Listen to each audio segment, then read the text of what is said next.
Boleh kita mula? Bismillahirrahmanirrahim. Assalamualaikum warahmatullahi wabarakatuh.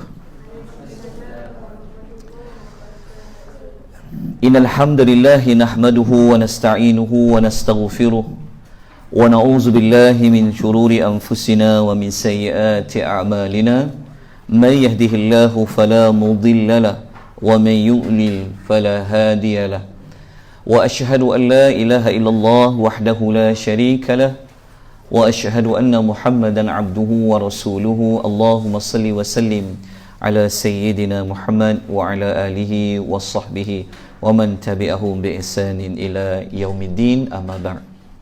Muslimin dan muslimat rahimani wa rahimakumullah, syukur kepada Allah dengan kita mengucapkan alhamdulillah, segala puji bagi Allah kerana dengan rahmat Allah kita dapat lagi bersama bertemu di Tadabbur Center ini.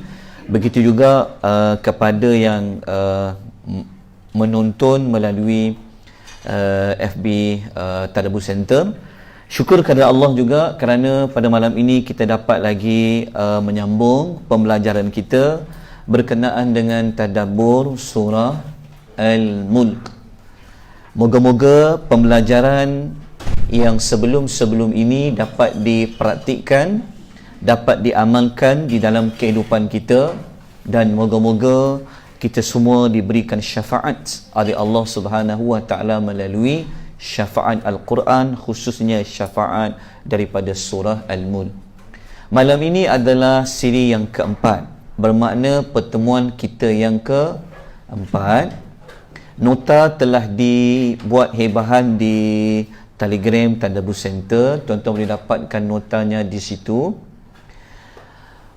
Walaupun kita kelas yang keempat, siri yang keempat, namun kita masih lagi belum selesai membahaskan tentang ayat-ayat yang terkandung di dalam siri yang ketiga pada bulan yang lepas. Yang mana pada siri yang ketiga pada bulan yang lepas kita berhenti pada ayat yang berkenaan dengan penciptaan bintang-bintang yang Allah suruh kita melihat kebesaran Allah, kesempurnaan kekuasaannya yang menjadi bukti yang ketiga, iaitu dari sudut penciptaan bintang. Bukti yang ketiga ini yang kita maksudkan ia terletak pada ayat yang kelima surah Al-Mulk. Ayat yang kelima ini adalah merupakan kekuasaan Allah yang mempunyai kaitan ianya di langit. Sebelum daripada ini kita telah disuruh oleh Allah supaya kita melihat langit-langit yang ada di atas kepala kita. Kita belajar faktanya dalam Quran, langit itu ada 7 lapis. Namun begitu dalam ayat yang kelima ini Allah hanya menyuruh kita melihat satu makhluknya yang diletakkan pada langit yang paling dekat dengan kita, dipanggil langit dunia. Kita bacakan ayatnya terlebih dahulu. A'udzubillahi minasyaitonirrajim.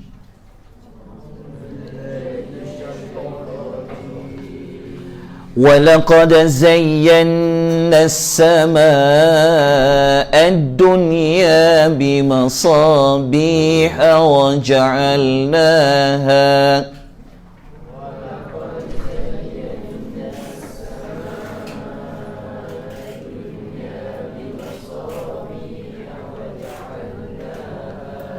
وَجَعَلْنَاهَا رُجُومًا لِلشَّيَاطِينِ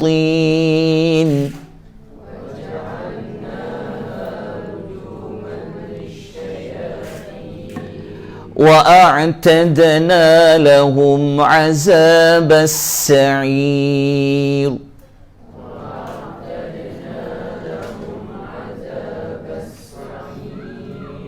Baik, ini adalah ayat yang kelima. Apakah terjemahan ayat yang kelima ini? Allah Subhanahu wa taala mengatakan bahawa sesungguhnya dan sesungguhnya, dan benar-benar sesungguhnya. Ini adalah penegasan daripada Allah. Wa laqad, lam dengan qad, dia adalah dua penegasan. Allah kata dan benar sesungguhnya kami telah menghiasi langit dunia. Zayyannaha, zayyana, zina, menghiasi. Langit mana? Langit dunia. Langit dunia ni langit yang dekat dengan kepala kita. Maka Allah kata kami telah menghiasi langit dunia dengan pelita-pelita. Al-masabih. Al-masabih di sini adalah bilangan banyak bagi al-misbah. Kalau nak cari perkataan al-misbah, boleh rujuk dalam surah An-Nur. Namun di sini Allah tidak menggunakan perkataan bintang, nujum ke, kan, sebagai bintang, tapi Allah menyebut fungsi kepada bintang itu, iaitu kalau sebut pelita, dia berfungsi untuk keluarkan cahaya. Dan Allah mengatakan dan kami jadikan, waja'alnaha, kami menjadikan, ha tu bintang-bintang itu, rujuman lisyayatin, sebagai alat merejam terhadap syaitan.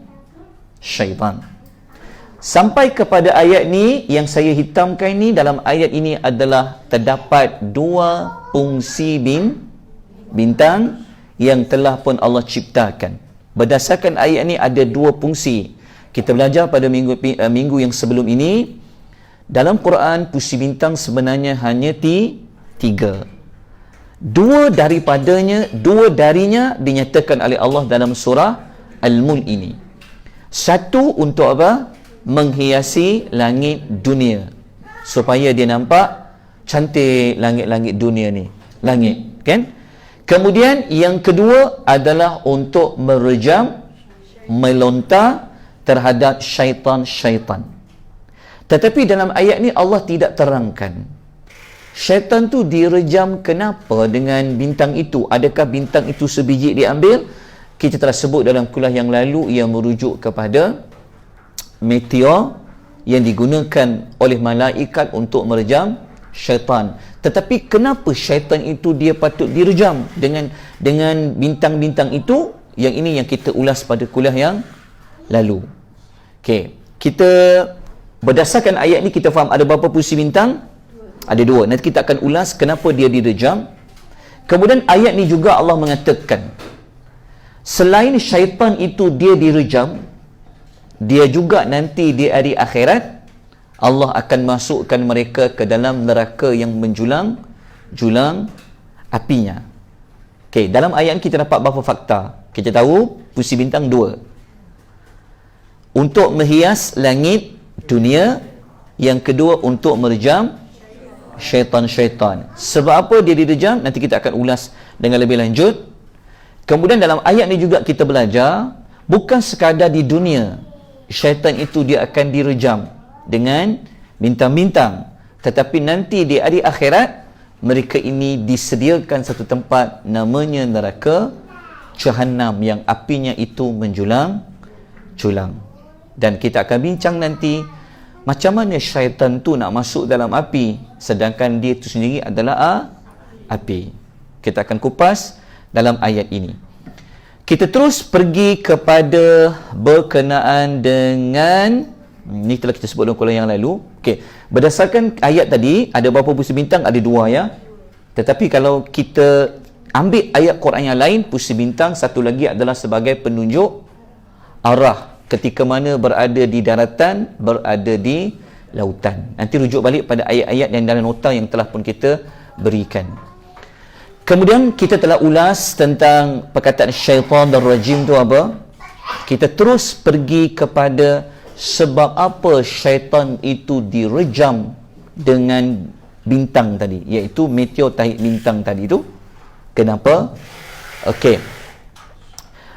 untuk mendapat jawapannya, kita perlu apa? Kita perlu merujuk kepada surah dan ayat yang lain di dalam Al-Quran. Antaranya kita sebut surah As-Saffat ayat 10, Al-Hijr ayat 18 dan surah Al-Jin ayat nombor 9. Okey, kerana yang ini telah kita sebut dalam kuliah yang lalu. Sebab apa? Sebab mereka ini sebenarnya mencari berita di langit. Zaman dulu mereka boleh naik ke langit, curi berita di langit. Zaman Nabi mereka boleh naik juga sebenarnya, cuma ditambah lagi dengan bilangan-bilangan pengawal di kalangan malaikat. Okey, kemudian dalam surah Al-Jin yang kita rujuk yang pertama ni, kalau mereka dapat dengar berita langit, mereka akan dibaling dengan tahi bintang tadi itulah. Kemudian ayat yang lain Allah menyebutkan dalam surah As-Saffat ni surah As-Saffat, mereka direjam daripada segala arah, antaranya yang benda yang samalah, iaitu mereka ingin mencuri berita-berita di langit. Nanti saya akan sebutkan hadis tu, macam mana mereka mencuri berita tu. Termasuklah dalam surah yang satu lagi, surah Al-Hijr.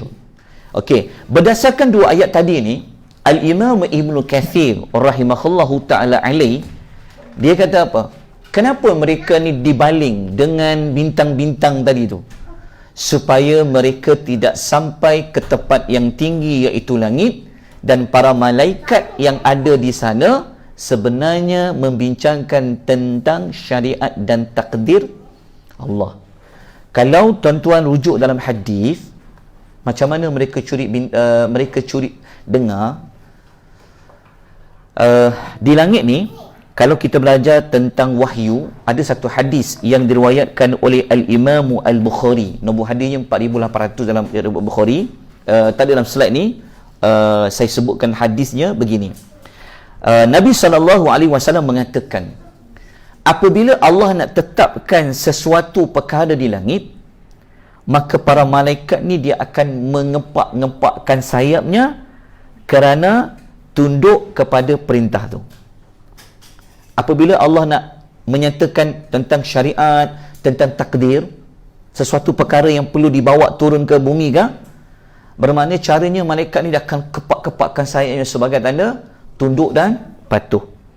Kemudian kata Nabi SAW, suara yang didengar daripada wahyu itu, firman Allah itu, bagaikan suara rantai, ka'annahu silsilatun ala safwanin, seumpama suara rantai yang ditarik di atas batu yang keras. Mana menunjukkan bahawa para malaikat ni dia takut dengan firman daripada wahyu yang Allah tu turunkan. Ni Allah pesan kepada para malaikat. Kemudian kata Nabi, setelah ketakutan para malaikat ni selesai, maka mereka pun saling bertanya. Daripada malaikat yang awal, di kalangan malaikat pun tanya, apa yang Tuhan firmankan tu? Lepas tu malaikat yang dapat tadi pun dia pun kata, yang dapat tu adalah perkataan yang benar, dan dialah adalah Al-Aliyul Kabir, dia itu maha tinggi dan maha besar, maha agung Allah. Lepas tu malaikat pun sampai. Waktu malaikat nak sampai tu, ada syaitan yang sedang mempasang telinganya. Maknanya daripada syaitan yang duduk di langit atas tu, dia pas kepada yang di bawah sampailah ke bumi tu. Jadi sewaktu dia nak, kalau kita baca tafsir lebih lanjut nanti, ada malaikat yang dia terlepas, dia memang dapat sampaikan kepada makhluk yang ada di bumi tu, manusia yang ada kat bumi tu. Dan ada yang dia tak sempat, tapi dilontar dengan bintang tadi tu. Ada yang dilontar tapi sempat juga bagi tahu kepada makhluk yang ada di bumi. Okey, satu lagi ayat boleh rujuk dalam surah Al-Hijr, ayat yang berkenaan dengan pencurian berita di langit ni. Okey, Al-Imam Ibnu Kathir kata apa? Ini bukan huraian saya ya. Ini huraian daripada Ibnu Kathir. Ibnu Kathir kata apa? Syaitan yang mencuri berita itu ialah kalimah yang didengar dari langit. Lalu ia pun sampai kepada syaitan yang ada di bawahnya, dan syaitan ini pula menyampaikan kepada syaitan lain yang ada di bawahnya lagi. Ada kala syaitan itu disambar api sebelum ia menyampaikan, dan ada kalanya ia menyampaikan atas takdir Allah sebelum terkena sambaran api, lalu dia menyampaikan kepada dukun. Saya akan terangkan sekejap lagi 3 sumber pengkhabaran yang dibawa oleh dukun-dukun tu. Okey. Maknanya sekarang ni tuan-tuan dapat tak fakta kenapa bintang itu digunakan direjam kepada syaitan dalam surah Al-Mulk. Okey, nak tahu lebih lanjut lagi? Berita yang mereka sampaikan yang jin dapat tadi tu, yang syaitan dapat daripada langit tu, dia pas sampai ke bawah tu, dia sampaikan kepada siapa? Sebenarnya ada ayat Quran yang menyebutkan, iaitu surah Asy-Syu'ara, surah yang ke-26 ayat 221 sehingga 222. Ayat ni Allah kata apa? Hal unabbi'ukum ala man tanazzalu syayatin tanazzalu ala kulli affakin athim yulquna as-sam'a wa aksaruhum kadhibun. Okey, saya telah sebutkan pada peringkat awal begini ya. Kalau nak faham Al-Quran, tidak cukup hanya berpada dengan surah yang kita duk tadabbur ni. Kita memerlukan surah-surah yang lain selain surah Al-Mulk untuk mendapat fakta yang lengkap. Kan tidak sampai bila kita cuma tahu, oh, bintang gunanya untuk merejam syaitan saja. Tapi kenapa? Jadi kita dapat fakta bahawa mereka ini sebenarnya direjam dengan bintang tadi kerana mereka mencuri berita di langit. Mencuri dengar. Dia mencuri dengar, mereka boleh mendengar. Jadi ada yang terlepas, ada yang tak lepas berita itu. Ayat ini Allah bagi tahu, tahukah, Allah kata, maukah aku khabarkan kepada kamu kepada siapa syaitan itu dia turun? Yang dia bawa berita tadi tu, dia bawa turun ke siapa? Allah kata ayat 222, mereka selalu turun kepada tiap-tiap pendusta yang berdosa. Nanti saya akan sebut 3 jenis manusia di zaman Nabi. Mereka ni sebenarnya berita yang dia dapat tu, dia dapat satu berita, dia tambah lagi 100. Nanti saya akan sebutkan hadis dia. Lepas tu mereka yang berdosa tadi, yang berdusta tadi itu, mendengar bersungguh-sungguh apa yang disampaikan oleh syaitan, sedangkan kebanyakan beritanya adalah dusta. Sebenarnya berita tu syaitan takut tambah lagi. Okey, maksud dia satu tu mungkin betul, tapi yang lain-lain tu mungkin tak betul. Okey, Aisyah radhiyallahu anha dia berkata, Sa'alan nasun Nabiya sallallahu alaihi wasallam anil kuhani faqala innahum laysu bisyai'in. Okey, Aisyah mengatakan para sahabat radhiyallahu ta'ala anhum bertanya kepada Rasulullah sallallahu alaihi wasallam tentang para dukun. Lalu baginda berkata, mereka ni dukun ni tak ada apa-apa pun. Nabi kata, maknanya abaikanlah, tak macam dukun ni bukan betul pun, begitu ya. Lepas tu para sahabat kata apa? Para sahabat mengatakan, fa innahum yuhaddisuna bi syai'i yakunu haqqan. Nabi sahabat kata, ya Rasulullah, tapi mereka mengatakan sesuatu yang kadang-kadang betul. Sebab yang betul tu memang dia dapat curi dengan tadi. Tetapi bukan yang betul tu, tapi banyak lagi tambahan yang dusta. Lantas Nabi SAW pun menyambung. Nabi kata apa? Nabi mengatakan, tilkal kalimatu minal haqqi yakhtifuhan jinnu fayaqzifuha fi udhni waliyihi fayahtalituna ma'aha mi'ata kadhbatin. Nabi mengatakan, kalimah yang benar yang kau cakap tadi tu, ia adalah bahagian kebenaran yang dicuri oleh jin. Faham tak? Kan kalau dia terlepas sampai yang dia cakap tu betul. Nabi kata betul.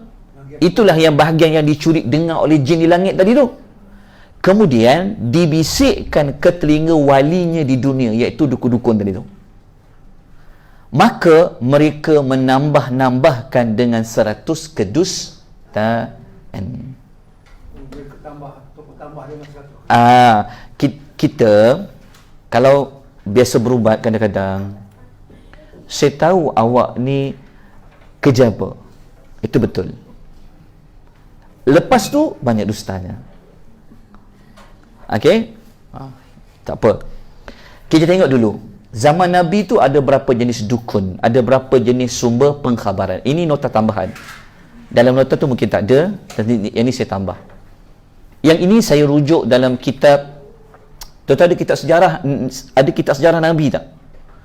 Namanya Ar-Rahiqul Makhtum yang dikarang oleh Syekh Safiyu Ar-Rahman Al-Mubarakfuri. Okey? Rahiq Al-Makhtum. Sudah ada terjemahan dia. Antara kitab yang sangat terkenal di Timur Tengah. Pernah memenangi anugerah penulisan kitab sejarah Nabi yang terbaik.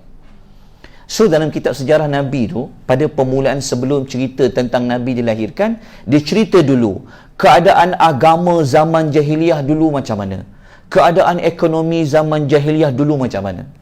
Jadi sampai kepada bab agama, dia mengatakan sumber perkhabaran orang Arab musyrikin di zaman dulu ada 3. Yang pertama namanya Al-Kahin, yang kedua Al-Arraf, yang ketiga Al-Munajjim. Apa tiga-tiga tu? Kan dia bahasa Arab kan? Okey. Al-Kahin, kata Syekh Safiyu Ar-Rahman Al-Mubarakfuri, dia kata Al-Kahin adalah orang yang memberitahu tentang berita-berita alam semesta yang akan berlaku pada masa akan datang. Dukun lah. Dia bagi tahu akan datang jadi apa. Meramal masa depan. Yes, jadi kaitan juga meramal dengan masa depan, kesialan dan sebagainya. Mereka yang dukun ni, mereka ni kata, ada sebahagian kata dia ni sebenarnya aku ni pengikut jin. Itu yang jin duk cuit berita tu. Dan ada yang mendakwa sebenarnya dia tahu benda gaib ni melalui kebijaksanaan yang dikurniakan kepada dia. Maknanya dia tahu yang ke depan, benda yang gaib. Zaman dulu dia panggil Al-Kahin. Itu yang Aisyah cakap hadis tadi tu, yang sahabat tanya tentang yang nombor 1 ni lah. Al-Kahin dia panggil. Okey, banyaknya dia panggil Al-Kuhan begitu. Okey. Siapa tu pula Arraf?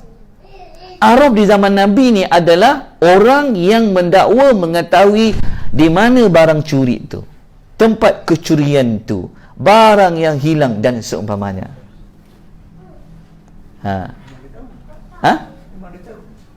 Kemungkinan dia tahu. Tapi siapa yang bagi tahu kat dia? Itu isu dia. Jadi ada tak zaman sekarang orang kalau hilang pergi jumpa bomo ke, dukun ke, pawang ke, nak tahu saya ni hilang ni macam mana nak buat? Ada. Dia cari tu betul tak? Betul. Macam mana dia tahu? Okey, itu yang sahabat tanya tadi tu. Pak Cik sama seperti sahabat tu cakap tadi. Bukanlah Pak Cik percaya, tak maksud dia. Sama sahabat cakap. Sahabat cakap apa? Sahabat cakap, tapi Rasulullah ada kali dia cakap betul. Tapi Nabi kata, yang betul itulah yang dicuri daripada jin. Kita ni semua kan ada korin kita tu, dia kawan dia lah tu. Korin kita tu, syaitan ni laju. Pakcik kena faham, kena belajar. Kalau kita belajar tentang jin dalam Quran tu, salah satu kehebatan jin ni, dia boleh cepat, dia boleh masuk ikut darah. Kan masuk ikut darah kita kan. Dia boleh sebab tu kalau orang disihir dia guna jin tu, sebab dia satu binatang yang binatang pula. Dia adalah satu makhluk yang istimewa. Yang halus. Mana-mana. Okey? Jadi sebelum kita datang pun dia tahulah. Tapi sebenarnya tidak ada siapa yang tahu benda yang gaib, hatta Nabi pun. Logik tak? Pada zaman Nabi sendiri pun tak tahu benda yang gaib. Kalau dia tahu, asyik menang je lah perang, tak pernah kalah. Kalau tidak dia tahu nanti ada orang buat begini kat dia. Sepatutnya siapa yang patut lebih tahu? Nabi lah, sebab dia wahyu. Tapi Allah, kalau Allah tak bagi tahu, dia tetap tidak tahu. Nabi tak tahu. Ya, benda yang hilang kat mana dan sebagainya. Dia nak jawab satu soalan daripada dia terlambat sebab dia nak tunggu wahyu Allah. Itu di antara bukti bahawa wahyu itu datangnya daripada Allah. Begitu juga kalau dia tahu yang ke depan. Tapi Nabi tak tersebut insya-Allah. Itu satu kes. Itu satu kes juga. Okey. Kemudian satu lagi kumpulan dia panggil Munajjim. Munajjim di zaman Nabi ni adalah orang yang dia tengok bintang, Dia kira perjalanan dan waktunya untuk mengetahui keadaan-keadaan alam dan peristiwa yang bakal terjadi pada masa akan datang. Bukan yang meramal bintang. Tadi kita sebut memang posisi bintang untuk menunjuk arah. Kan? Memang Quran sebut macam tu. Tapi bukan meramal bintang-bintang ini bawa sial, ini begini pada masa akan datang. Nanti saya akan sebut jenis bintang yang orang muda selalu amal tu. Caprio kat binatang tu lah. Pening aku. Dia panggil apa nama? Astrologi. Zodiak dia. Okey, kita akan tengok. Yang bintang-bintang yang zodiak tu dari kaitan nombor 3. Sekarang tuan lahir bulan apa? Sekarang ni bulan, kalau siapa lahir bulan 12 jadi nama bintang-bintang tu. Saya akan tunjukkan macam mana bintang tu dia dapat begitu. Diorang dulu dia tengok bintang, bintangnya ke kanan, dia macam dia tarik, dia ada gambar-gambar dia. Saya akan tunjukkan. Ketiga-tiga jenis pengkhabaran ini Nabi melarangnya untuk didatangi. Dan siapa yang cuba tanya ketiga-tiga kumpulan manusia ini, dia punya beratnya apa? Sabda Nabi SAW, man ata arrafan. Arrafan yang mana? Yang tahu kat mana barang tu hilang. Dia tahu kat mana benda tu berlaku, kan? Nabi kata man ata arrafan fasa'alahu an syai'in lam tuqbal lahu salatun arba'ina lailatan. Siapa yang mendatangi tukang tilik, yang arrafan tadi tu yang dia tahu. Kita kan suka kalau nak cari orang hilang, pergi jumpa dukun tu. Nabi kata siapa yang datang mendatangi orang itu lalu bertanya kepadanya sesuatu, maka salatnya tidak akan diterima oleh Allah selama 40 malam. Hadis riwayat Muslim. Maknanya kalau dia salat selama 40 malam tu, amalnya tidak diterima oleh Tuhan, salat dia. Itu baru tanya. Baru tanya je. Itulah perasaan yang tahu. Nak tahu sangat. Sebab kita tahu. Iya, memang dia tahu. Contoh, dulu kan ada isu budak hilang. Orang pergi cari siapa? Bomo tu lah. Zaman dulu dia panggil arrafan. Benda pun hilang. Betul tak? Okey? Jelas tak yang ni? Okey. Kemudian hadis yang kedua. Nabi SAW mengatakan man ata arrafan aw kahinan fasaddaqahu fima yaqulu faqad kafara bima unzila ala Muhammadin sallallahu alaihi wa alihi wasallam. Siapa yang mendatangi tukang tilik ataupun dukun lalu membenarkan apa yang dikatakan oleh mereka, maka dia telah kafir kepada apa yang telah diturunkan kepada Nabi Muhammad sallallahu alaihi wasallam. Hadis riwayat Al-Hakim dalam Al-Mustadrak. Bahaya kan? Kalau tuan-tuan, kalau dia tahu, tuan-tuan datang-datang, saya tahu awak ni kerja kat mana, habis. Yang itu dia menggunakan jin. Jin yang terlepas lah, yang jin spy. Yes, kalau betul dia boleh jin. Spy dah Itu cara dipindahkan maklumat tu kepada sang dukun. Sebab tu biasanya kalau orang nak berkawan dengan jin, dia kena melakukan suatu perbuatan-perbuatan yang terkutuk dalam agama. Contohnya, dia akan ambil darah haid, pijak Quran di atasnya, macam-macam dia boleh buat supaya dia boleh berkawan dengan jin tu. Kita pula dah memang ada korin. Korin tu kita pun, hebat Tok Bomo ni, hebat ni. Tetapi dia tak sedar, dia boleh jatuh kafir sekiranya membenar apa yang diucapkan oleh benda itu. Dukun-dukun, pawang-pawang. Tapi kan ada jin baik. Ha? Kan ada orang kata ada jin Islam. Memang ada jin Islam.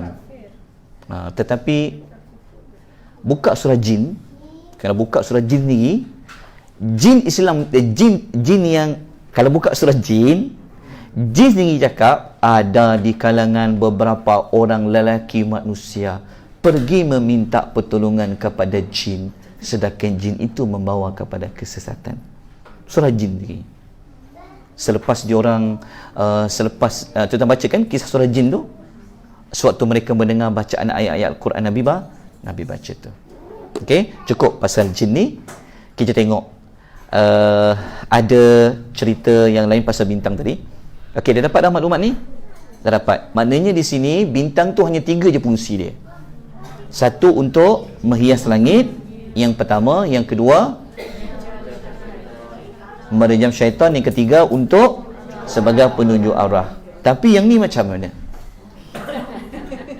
Ni. Ni. Saya minta Gemini. Oh, Gemini. Sebab lahir bulan Jun. Macam mana dapat benda tu? So zaman dulu Saya Scorpio. Scorpio risau makcik. Tak apa. Yang ni yang kira yang dulu-dulu lah. Yang dulu-dulu. Tapi sekarang jangan percaya dah ya. Jangan percaya.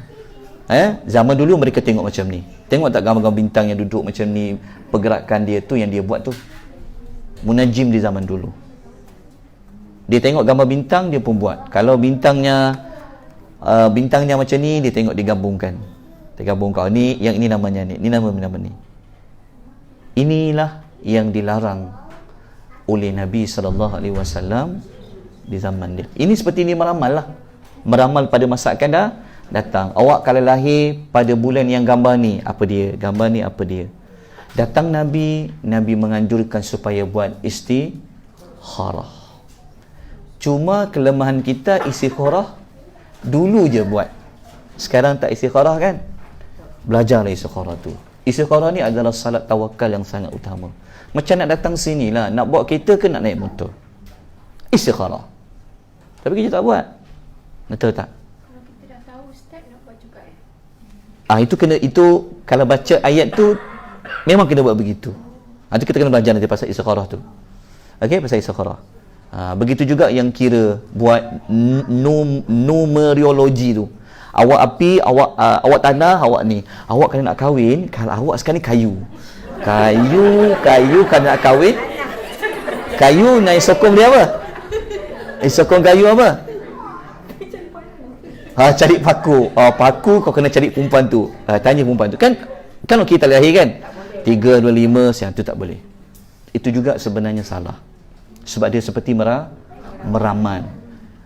Contohlah dapat kira. Awak dalam banyak-banyak tu, awak ni adalah di bawah tajuk, awak ni di bawah tajuk api. Awak api. So api kalau nak menyokong api mesti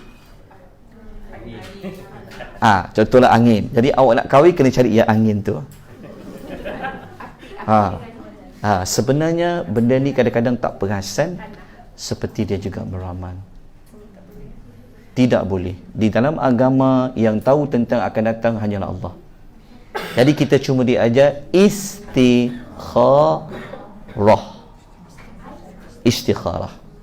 Okay? Itu kemudian kita cerita. Kepala penting nak ajak-ajak.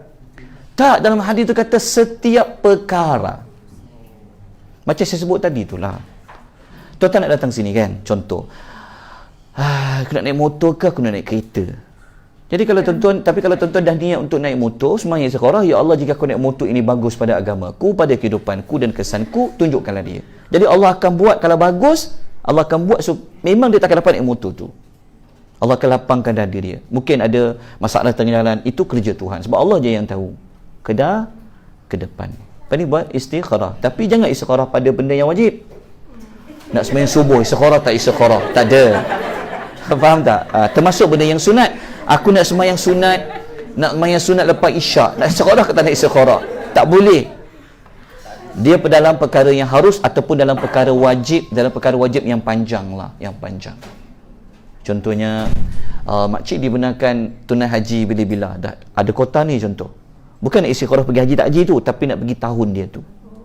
Itu boleh. Wajib yang diluaskan tak apa. Boleh minta banyak tu, walaupun kita tak ada wang. Boleh minta banyak tu. Bukan tak ada wang dah ada. Betul pakcik. Maksud saya, skop kita boleh buat istikharah ni tidak boleh pada perkara yang wajib. Tapi ada wajib yang dibenarkan jika wajib tu dia waktunya sangat lapang lah, panjang waktu dia. Jangan istikharah pula.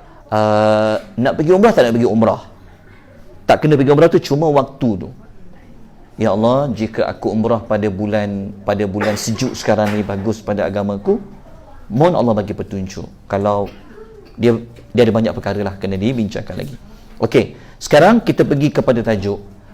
Kalaulah takdir berita-berita syariat di langit yang Allah telah sampaikan kepada para malaikat. Sebab malaikat ni kerjanya ada yang datang kepada manusia, ada yang dapat dengar. Jadi kalau wahyu Al-Quran pula, mereka dapat tak? Kalau wahyu Quran turun daripada langit yang pertama nak turun kepada Nabi, malaikat dengar tak wahyu Quran itu? Mereka dapat curi tak berita wahyu tentang Quran itu? Jawapannya tidak. Disebut oleh Allah dalam surah Asy-Syu'ara ayat nombor 210 sampai 211. Surah Asy-Syu'ara 210 sampai 212. Maknanya Allah hantar pengawal-pengawal tidak membenarkan walaupun satu wahyu itu dicuri oleh jin. Apabila Quran turun pada langit pertama yang duduk dekat Baitul Izzah tu, yang duduk dekat Baitul Izzah, nak turun kepada Nabi tu dia dipelihara. Hatta daripada Lahul Mahfuz pun nak dibawa turun kepada langit yang ke dunia tu pun dia dipelihara oleh Allah Subhanahu Wa Taala. Dalilnya ayat ini. Allah kata apa? Wa ma tanazzalat bihi syayatin wa ma yanbaghi lahum wa ma yastati'un innahum 'anis sam'i lama'zulun. Allah mengatakan Quran itu pula tidak sekali-kali dibawa turun oleh syaitan-syaitan. Dan tidak layak pun syaitan-syaitan itu untuk membawa turun. Dan mereka juga tidak akan dapat sama sekali untuk membawa turun wahyu itu. Yang layak bawa turun itu adalah mana? Malaikat Jibril. Kalaulah malaikat tu boleh bawa tu, memang mereka tak mampu nak bawa wahyu tu. Sebab wahyu ni berat, tuan-tuan. Tuan-tuan pernah belajar kan? Wahyu kan ada banyak jenis turun kepada Nabi. Yang paling berat sekali adalah seperti bunyi loceng yang kuat.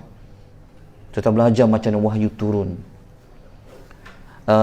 Ada sahabat tu kata apa, ketika tu sejuk sangat, tetapi boleh berpeluh Nabi kerana menerima beratnya wahyu tu. Ada sahabat tu pula kaki Nabi duduk atas kaki dia, dia rasa macam kaki dia nak pecah dah, kaki dia rasa macam kaki dia nak hancur lebur dah. Punya beratnya wahyu Nabi dapat tu. Faham tak wahyu? Maknanya ketika wahyu itu turun, kata Allah, sesungguhnya mereka dihalang sama sekali daripada mendengar wahyu itu. Quran tidak boleh dicuri dengar oleh syaitan. Ia selamat sampai kepada Nabi. Lepas tu Nabi pula menyampaikan kepada umat-umatnya pun secara maksum, tidak tersilap sama sekali. Itu dia panggil maksum. Maksum Nabi yang utama adalah tak tersilap menyampaikan wahyu itu. Berita daripada Allah kepada manusia. Okey. Jadi berdasarkan ayat yang kelima tadi kita belajar juga ada dua azab untuk syaitan. Satu adalah rujuman lisyayatin, adalah untuk direjam dengan bintang. Ini adalah kaitan di dunia. Tetapi pada ayat yang tadi Allah kata mereka juga akan mendapat azab di neraka. Maknanya kalau kita pecahkan dua-dua, dalam ayat tu ada kaitan dengan dunia, ada juga di hari akhirat. Maknanya syaitan ni dia memang tak akan terlepas. Sebab tu namanya adalah syaitanur rajim. Yang direjam. Mereka ni jauh. Nama syaitan tu sendiri bermakna jauh daripada sebarang kebaikan. Sampai bila-bila mereka ini telah mendapat laknat Allah SWT. Sampaikan nanti di akhirat pun mendapat azab api neraka. Okey, jelas? Kan ayat tadi wa a'tadna lahum azabas sa'ir. Okey, persoalan dia yang boleh kita bincangkan dalam slot ayat yang kelima tadi tu, kenapa Allah sebut syaitan? Dalam ayat tadi Allah akan masukkan ke dalam api neraka, sebab ayat yang keenam nanti Allah kata walilladzina kafaru bi rabbihim azabu jahannam. Lepas tu Allah sebut pasal orang kafir, tapi Allah sebut dulu syaitan dulu sebab apa? Kenapa Allah kata syaitan akan disediakan api neraka? Lepas ni Allah sebut orang kafir. Kenapa sebut syaitan dulu? Kerana kita sedia maklum syaitan adalah penyebab manusia dan jin masuk ke dalam api neraka. maka penyebab ini dululah yang Allah sebutkan pada ayat nombor 5 dulu, dia akan masuk ke dalam api neraka. Lepas tu baru sebut pengikut syaitan itu. Dan syaitan ini juga sebenarnya mereka telah banyak menyesatkan manusia sehingga mereka dimasukkan ke dalam api neraka. Contohnya ayat ini. Ini ayat sebenarnya kita dah belajar dalam surah Yasin dulu tu. Contohnya Allah kata apa? وَلَقَدْ أَضَلَّ مِنْكُمْ جِبِلًا كَثِيرًا أَفَلَمْ تَكُونُوا تَعْقِلُونَ. Ini kan surah Yasin. Allah kata apa? Sesungguhnya syaitan itu telah menyesatkan golongan yang ramai di kalangan kamu. Bukan sikit tau, ramai. Kemudian dalam ayat lain, dalam ayat surah Al-An'am ayat 128, Allah mengatakan wa yauma yahsyuruhum jami'a ya ma'syaral jin qad ista'thartum minal ins. Dan ingatlah pada hari Allah menghimpunkan mereka semua, lalu Allah berkata, wahai sekalian jin, sesungguhnya kamu telah meramaikan pengikut-pengikut daripada kalangan manusia. So kita nak jadi kumpulan ramai ke kumpulan yang sedikit? Kita kena jadi kumpulan yang sedikit, sebab ramai yang telah disesatkan oleh syaitan. Kerana dia telah menyesatkan ramai pengikut-pengikut dia, meramaikan pengikut di kalangan manusia dan jin, maka dialah yang mula-mula layak disebutkan terlebih dahulu dalam surah Al-Mulk untuk dimasukkan oleh Allah ke dalam api yang sangat panas. Lepas tu baru Allah sebut nanti orang yang kafir. Begitu juga ada dalam ayat surah Al-Isra ayat yang ke-62. Surah Al-Isra ni, la in akhartani ila yaumil qiyamah la ahtanikanna dhurriyyatahu illa qalila. Tengok apa janji syaitan. Jika engkau Tuhan bagi tempoh kepadaku hidup sampai kiamat, tentulah aku akan menyesatkan zuriat keturunannya kecuali sebilangan kecil sahaja yang terselamat. Baik. Kenapa Allah sediakan syaitan neraka yang sangat panas? Kerana mereka membangkang terhadap Allah dan menyesatkan hambanya. Habislah ayat yang ke-5. Dapat? Ayat yang ke-5. Fakta dia apa? Nampak tak kebesaran Allah? Nampak tak kekuasaan Allah pada ayat itu? Syaitan yang hebat tadi pun, kita kata syaitan ni dalam kumpulan jin tadi pun hebat. Di antara makhluk yang hebat juga adalah jin. Kan? Tetapi sehebat-hebat dia, yang maha menciptakan dia itu lagi hebat. Di dunia, dia dihalang untuk mencuri berita langit. Dan di akhirat, mereka akan diazab di dalam api neraka. Itulah salah satu bukti yang menunjukkan akan kebesaran dan kuasa Allah Subhanahu Wa Taala. Pelajaran dan pengajaran ayat 5 apa? Antaranya Allah menjelaskan kepada kita tentang hikmah penciptaan bintang. Ingat, 3 saja hikmah bintang tadi. Jangan ambil bintang untuk meramal kebahagiaan, kesengsaraan dan sebagainya. Yang kedua, Allah menyuruh kita melihat dan merenung bintang-bintang di langit bagi meningkatkan keimanan kita kepada Allah Subhanahu Wa Taala.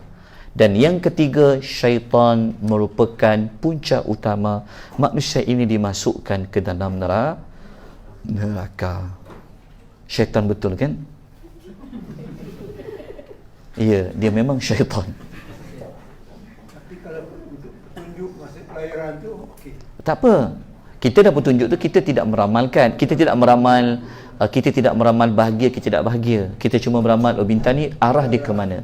Wa alamat, kita baca pada kuliah yang lalu.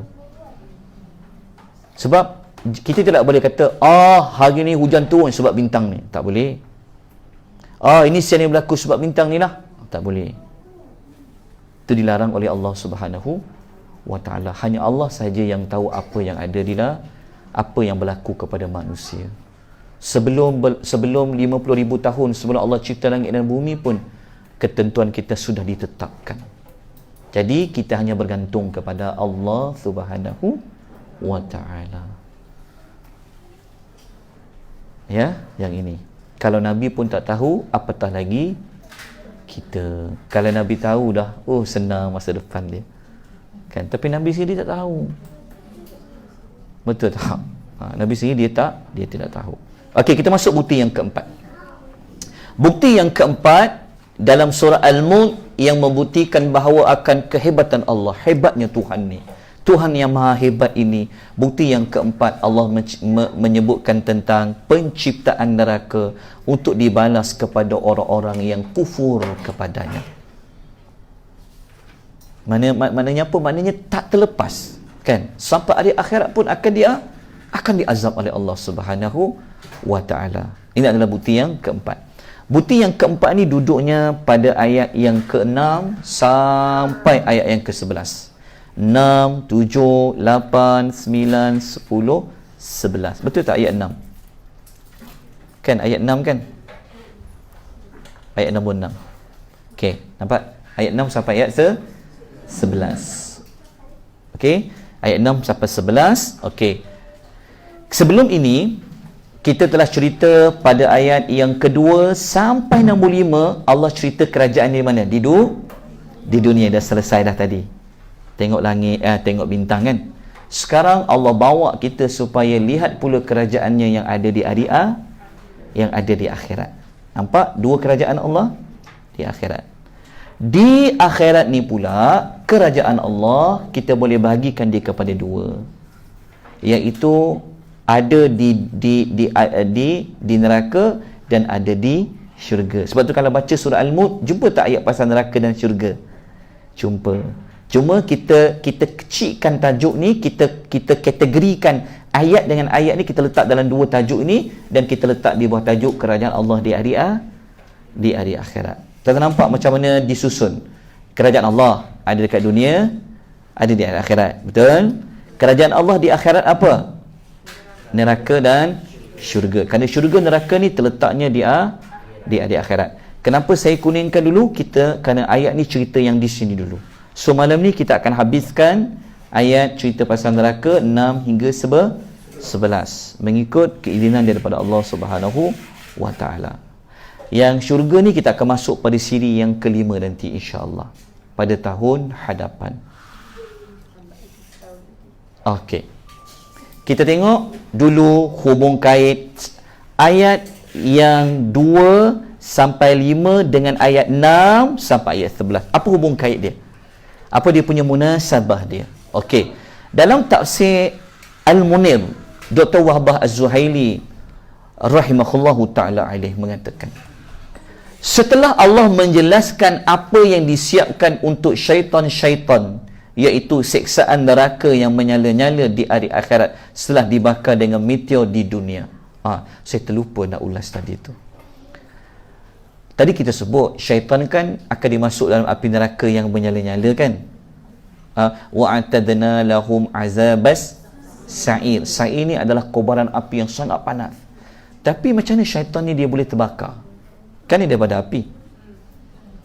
Khalaqal janna min marijim min nar. Kan dia daripada api. So kalau dia masuk dalam api, so ada impact tak pada dia? Ada kesan tak pada syaitan? Dia kan api. Betul. Jadi dia dimasukkan ke dalam api. Jadi ada kesan tak? Mengikut logik tak ada kesan, tapi mengikut pada Allah, memang dia api itu memang super panas punya. Okey, betul. Super panas punya. Kita tak boleh makan. Jadi hancur dia. Betul Pak Cik. Jazakumullahu khair.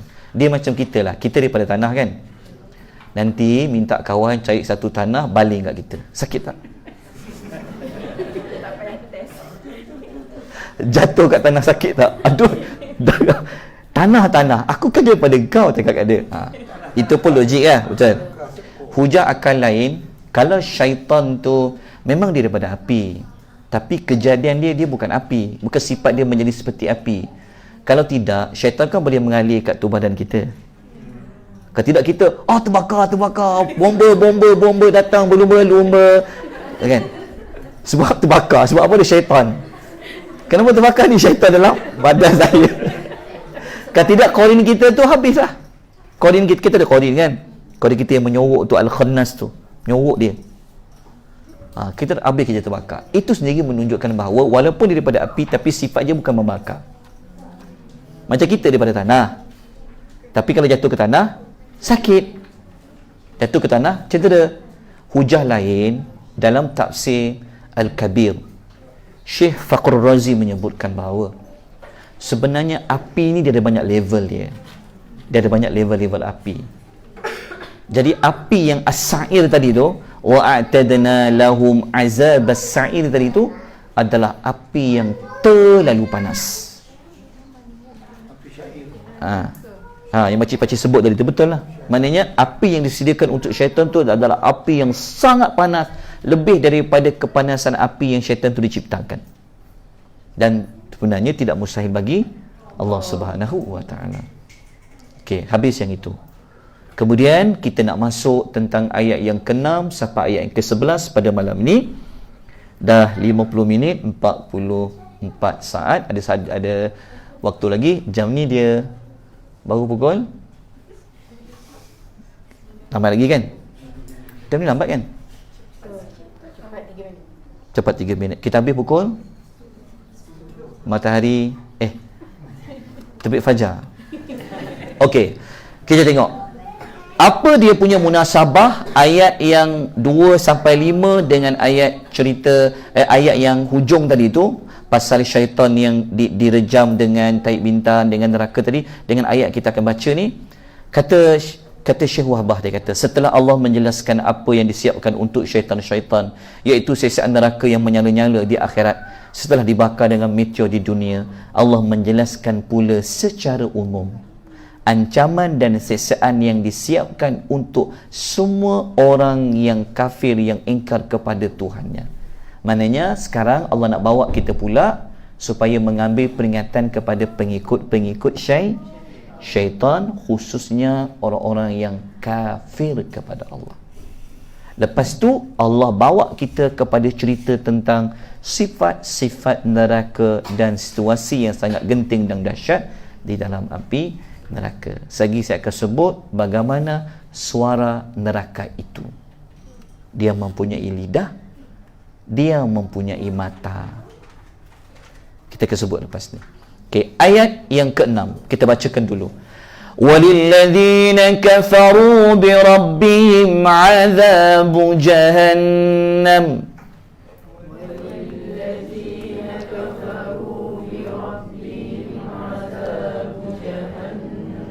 Wa bi'sal masir. Walilladzina kafaru, dan bagi orang yang kafir. Okey, walilladzina kafaru bi rabbihim, yang kafir terhadap Tuhan mereka, disediakan azab neraka jahannam. Azab neraka jahannam ni adalah seburuk-buruk tempat nak kembali. Okey, dalam ayat 6 ni, dalam ayat yang ke-6 ni kan, kenapa mereka kafir? Kita telah sebut sebenarnya sedikit sebanyak pada surah Yasin dulu. Okey, antara sebab kenapa mereka digelar sebagai kafir, apa perbuatan mereka sehingga mereka ini kufur? Antaranya adalah dosa takdzibun. Takdzib bermakna mendustakan. Maknanya tak percaya, takzib. Begitu juga kalau ada sifat i'radun, berpaling. Dan begitu juga jika ada juhudun, mengingkari. Saya bagi tempoh hari ada 6. Ini saya ambil 3 saja. Nanti rujuk balik dalam nota surah Yasin. Kalau ada sifat mendustakan, dustakan apa? Mendustakan, tak percaya kepada Nabi Muhammad tu Rasul, mendustakan Quran kah, mendustakan Allah kah, boleh membawa kepada kekafiran. Maka dalam surah Al-Mulk, dosa mereka apa? Mereka ini mendustakan siapa? Mendustakan Rasul. Apabila mereka mendustakan Rasul, secara automatik mereka akan mendustakan Allah, mendustakan tentang hari akhirat. Sebab tu kita rukun iman tidak boleh ditolak salah satu daripadanya. Okey. Macam mana, dari mana fakta yang kata mereka ni kafir sebab mendustakan Rasul?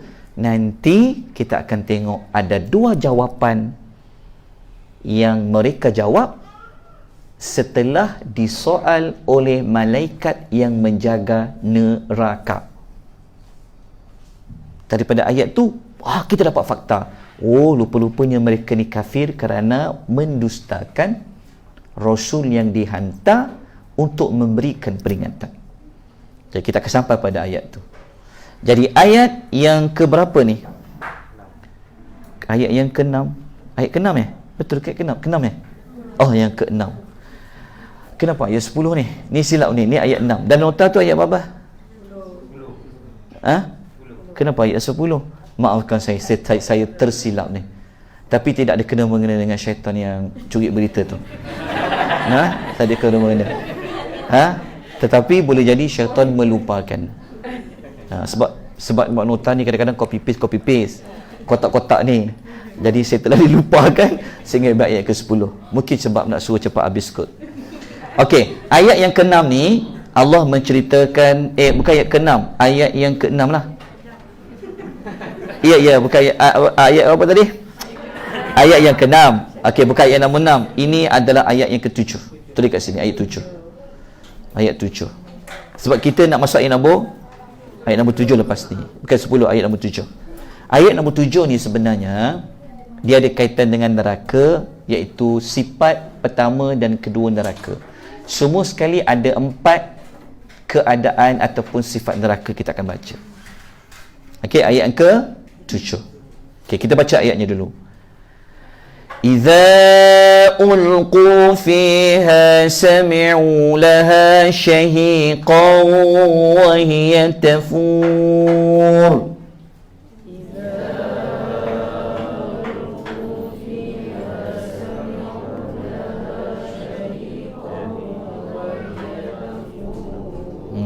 Okey. Ayat ni Allah kata apa? Idza, apabila mereka dilemparkan ke dalamnya, padanya, ni neraka tadi, mereka semua mendengar di dalamnya syahiqan wa hiya tafur. Okey. Ni yang saya hitamkan ni, ini adalah sifat nombor 1, sifat yang kedua. Apabila mereka dicampakkan ke dalamnya, itu sifat keadaan neraka yang satu, dia perlu dicampak. Kita kalau belajar tentang neraka-neraka tu, memang mereka dimasuk secara hina. Caranya adalah mereka akan dicampak. Kalau baca Al-Quran lain, kepalanya di bawah, kakinya di atas. Kalau baca surah Ar-Rahman, dilipat kaki dengan mukanya ditemukan. Iza ulqu, apabila mereka dicampak ke dalamnya. Ke dalam maknanya daripada atas ke bawah. Sebab itu neraka ni paling bawah, paling azab. Syurga paling atas, paling nikmat. Jadi apabila mereka dicampakkan ke dalamnya, sifat nombor 1 pasal neraka dicampak. Dalam ayat ni tidak diceritakan sampai kepada yang keberapa dicampak tu. Okey, tetapi kita belajar dia dicampakkan ke dalamnya. Kita bayangkan soalan macam dicampak daripada tempat yang tinggi, lontar masuk ke dalamnya. Sambil dia masuk ke dalam tu, mereka mendengar suara neraka yang mengerikan. Dia panggil syahiqan. Saya akan sebut apa tu syahiqan, sedangkan ia sedang menggelegak. Okey, menggelegak sifat neraka tu yang kedua. Menggelegak. Okey. Sebelum kita ulas apa tu syahiqan, apa tu tafur, kan ayat ni sebut syahiqan, lepas tu wahiya tafur, kan? Syahiqan apa? Tafur apa? Sekejap kita akan ulas dengan lebih lanjut. Sekarang kita lihat dulu tentang dicampakkan. Okey. Tuan-tuan tahu tak neraka? Ada pernah belajar tentang modul neraka? Tak apalah, nanti kita belajar. InsyaAllah panjang umur. Kalau kita jumpa sebulan sekali tahun 2050, insya-Allah kita cuba masuk. Yalah, dah sekali jumpa sebulan kan. So setahun, tahun depan baru nak selesai surah Al-Mulk, lepas tu surah yang lain. Saya tahu syurga yang paling atas Firdaus, Okey. paling bawah Jahannam. Jahannam fakta tu makcik. Jahannam fakta. Neraka ingatkan syurga tadi tu. Okey, betul. Syurga yang paling tinggi memang kita disuruh oleh Nabi untuk kalau berdoa minta syurga. Apabila kamu meminta kepada Allah doa, minta syurga. Jangan tak minta pula. Aku tak layak masuk syurgamu. Aku tak mampu nak tanggung nerakamu. Lepas tu mau nak gimana? Dia tengah-tengah ya. Itu masalah kita. Kita tak tegas untuk mengatakan kita nak syurga. Ya. Sebenarnya lagu tu lagu dibuat menunjukkan sifat merendah diri. Ilahilah. Tapi skrip lagu tu berlanggar dengan hadis. Hadis kata apabila kamu minta kepada Allah, minta syurga Firdaus. Sebab tu dalam doa kena minta dengan yakin. Tidak boleh kata, ya Allah, kau bagilah aku syurga kalau kau nak bagi. Kalau kau tak nak bagi, tak apa. Tak boleh. Nabi marah doa macam tu. Nabi tak bagi. InsyaAllah panjang umur nanti kita akan buat tajuk. Kita ada modul tajuk doa dalam Quran.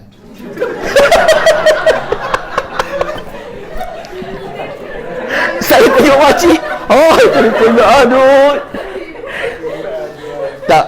Tak itu untuk tajuk ringkasan dia.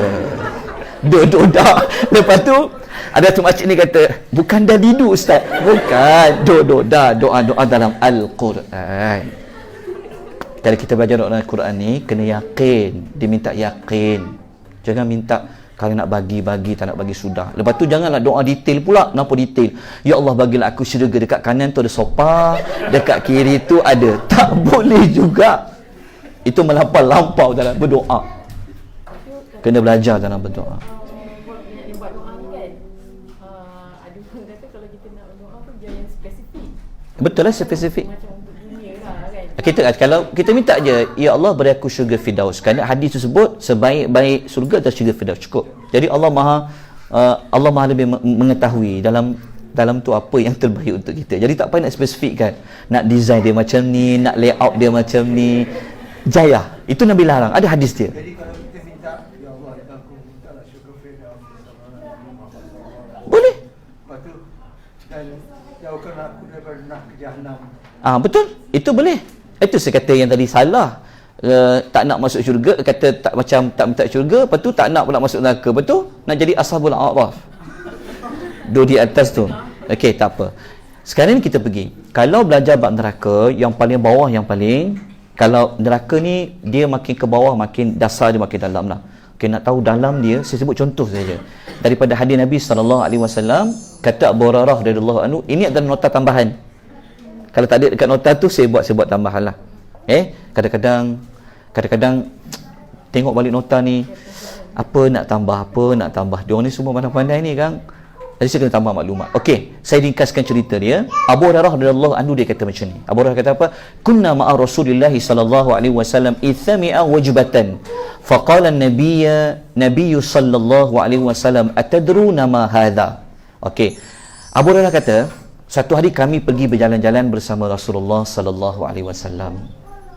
Tiba-tiba kami mendengar satu bunyi yang jatuh.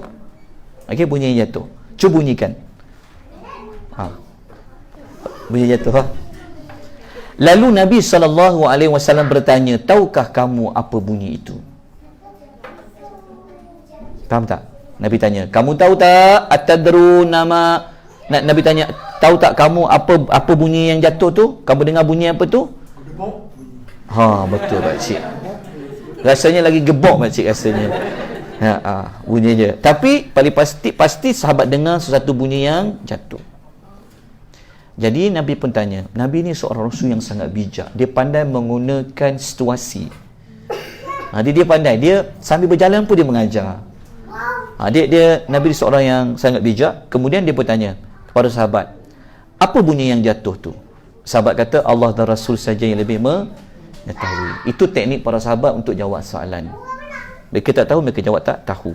Kemudian Nabi kata, inilah bunyi batu yang telah dilemparkan ke dalam neraka sejak 70 tahun yang lalu, tetapi baru sekarang ia jatuh ke dasarnya.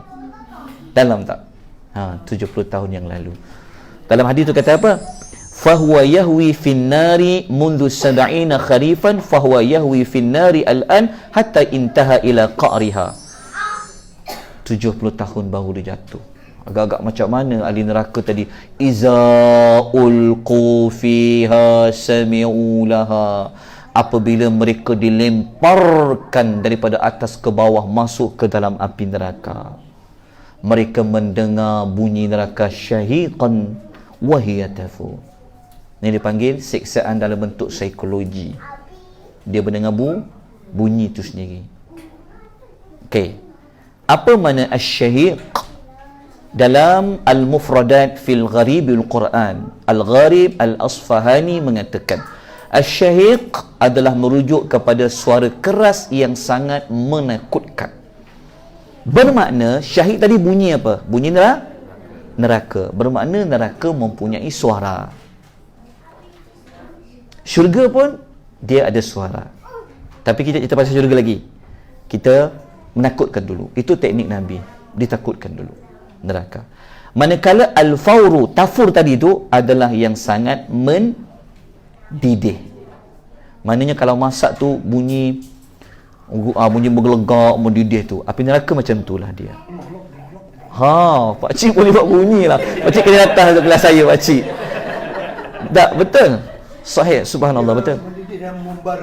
Tapi kalau kita kaitkan dengan kita masak lauk, masak apa mendidih, yang ini yang masuk ke dalamnya adalah manusia. Bagaimana tu? Dengan suara yang sangat keras menakutkan dan wahiyat tafur, kemudian yang sangat mendidih. Okey. Sebelum kita lanjutkan lagi pada ayat yang berikutnya. Okey. Yang ini tadi sebenarnya yang Al-Fawru ni saya ambil daripada Al-Mufradat, tapi yang At-Syahid ni bukan daripada Mufradat, tapi diambil dalam tafsir As-Sa'di, Asy-Syahid, suara keras yang menakutkan. Okey, dalam Al-Quran kalau jumpa perkataan Asy-Syahiq, perkataan Asy-Syahiq dia boleh dipecahkan kepada dua.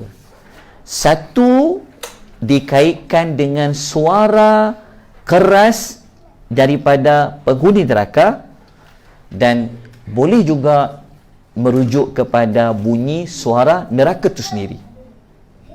Jelas tak maksud dia? Asy-Syahid, perkataan syahid tu dalam Quran, contohnya dalam surah Hud ayat nombor 106, Allah sebut syahid juga, tapi bukan merujuk kepada bunyi neraka tu, tapi bunyi penghuni neraka. Tapi dalam surah Al-Mulk kita merujuk kepada suara neraka. Okey, saya sebutkan contoh surah Hud ayat 106 yang sebut perkataan syahid, tapi bukan bunyi suara neraka. Allah kata, fa ammal ladzina syaqu fa fin nari lahum fiha dhafir wa syahiq. Adapun orang yang celaka, maka di dalam nerakalah tempatnya. Bagi mereka di situ hanyalah kedengaran suara terpekik, melulung dan merintih. Ni syahiq. Di sini merujuk syahid merujuk kepada suara penghuni neraka. Para ulama Quran membahaskan apa tu syahid, apa tu zafir. Kesimpulannya, saya rujuk dalam satu kamus Al-Quran terbitan Universiti Malaya. Nanti akan datang saya akan tunjuk ke tuan-tuan 2-3 buku rujukan kalau nak belajar bahasa Quran, ayat ni maksud apa. Saya akan tunjuk 3 buku pada kuliah yang akan datang. InsyaAllah, ingatkan saya supaya tidak dilupakan oleh syaitan. Okey. Kata Fairuz Abadi, asy-syahiq adalah tarikan nafas yang panjang dan lama. Sama ada neraka ataupun orang tadi itu, maksud api neraka. Dalam Mu'jamul Arabi, asy-syahiq adalah menarik nafas. Lawan syahiq adalah zafir, iaitu menghembuskan nafas. Macam mana nak nafas? Dengar menarik nafas, keluar nafas. Kesimpulannya, kata pengarang kitab Qamus Al-Quran ni, mereka mengatakan kesimpulannya asy-syahiq adalah suara esakan, jeritan, tarikan nafas ahli neraka yang kuat, lama dan panjang seperti suara keldai di penghujung bunyinya. Masya Allah pakcik. Tak betul, itu di hujungnya. Seburuk-buruk suara, suara himar. Tepi pelik. Kalau suara tak sedap cakap itulah suara himar. Suara himar. Jadi maknanya kenapa dapat banyak kesimpulan, sebab para ulama bincang panjang lebar. Apa tu zafir, apa tu syahid, apa tu zafir. Jadi kesimpulannya kata pengarang kitab Qawah Al-Quran ni diketuai oleh Profesor Dr. Zul mengatakan, kesimpulan mereka kata asyahid inilah suara esakan, jeritan, tarikan nafas di neraka yang kuat, lama, panjang dan sepertinya. Yang ini jika dikaitkan dengan syahid kalau merujuk kepada manusia tadi tu. Kata Al-Thawri, ini dalam tafsir Ibn Kathir, Quran Azim. Al-Thawri seorang tabi'in, dia kata neraka itu merebus mereka seperti sedikit biji-biji yang dimasak dalam air yang sangat banyak. Kan tadi mendidih kan? Tapi bayangkan, benda yang kecil sedikit tapi air mendidih yang banyak. Seperti itu manusia dimasukkan ke dalam api neraka. Kata Ibn Kathir, ini adalah pandangan Sufyan Al-Thawri, tabi'in. Cuba bayangkan, air banyak, mendidih, menggelegak, tapi yang masuk tu sikit je. Jadi mana pelaku? Itu yang duk dengar bunyi tu. Jadi maknanya ahli neraka sama neraka pun tension dengar bunyi orang tu. Dia beza dengan syurga. Melalak melolong. Kita pun tak nak tidur kalau melalak melolong kan. Bagaimana dalam penghuni dalam ahli neraka. Dalam tafsir Al-Munir mengatakan mereka direbus seperti rebusan dalam periuk yang sangat besar. Jika digabung pentafsirannya, na'udzubillah, semoga kita dilindungi daripada neraka Jahannam. Okey, habis untuk ayat nombor 7.